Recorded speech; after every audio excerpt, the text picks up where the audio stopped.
மக்கா எங்க ஊரு கன்னியாகுமரியை பாருங்க மக்கா, எப்படி இருக்கு பாருங்க அந்த மலை.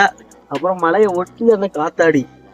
முக்கியமா வந்து பாத்தீங்க அப்படின்னா அந்த மலைக்கு கீழே விவசாயம் பண்ற இடத்த பாத்தீங்கன்னா எப்படி இருக்கு பாருங்க, வேற லெவல்ல இருக்கும். இது நம்ம ஆர்லாய் மொழி தான் மக்கா. நம்ம திருநெல்வேலியில இருந்து கன்னியாகுமரி நாகர்கோவில் போற ஹைவேல தான் இந்த ஆர்லாய் மொழி இருக்குது. பாக்குறதுக்கு அருமையா இருக்கும். இந்த மலையை ஒட்டி விவசாயம். அப்புறம் அந்த தண்ணியை பாருங்க, தண்ணி எப்போதுமே தண்ணி போய்கிட்டே தான் மக்கா இருக்கும். மலையில இருந்து வர தண்ணி இந்த வந்து பாத்தீங்க அப்படின்னா அந்த மலையில இருந்து வர தண்ணி தான் எங்களுக்கு விவசாயமும் நடந்துட்டு இருக்குது. இந்த லைன்ல வரவங்க எல்லாருமே நின்று போட்டோ எடுத்துட்டு போவாங்க. ஷூட்டிங் பிளேஸ் அப்படின்னே சொல்லலாம் மக்கா. அந்த அளவுக்கு ஒரு அருமையான இடம் தான். நீங்க தமிழ்நாட்டுல எவ்வளவோ இடங்கள் பார்த்துருப்பீங்க, ஆனா எங்க ஊர்ல இன்னும் இதே மாதிரி நிறைய இடங்கள் இருக்கு. அதுதான் எங்க ஊர் ஆர்லாய் மொழி அப்படின்னே சொல்லுவாங்க. நம்ம ஊருக்காரங்க அந்த வீடியோ பார்த்துட்டு இருந்தீங்க அப்படின்னா மறக்காம சொல்லுங்க.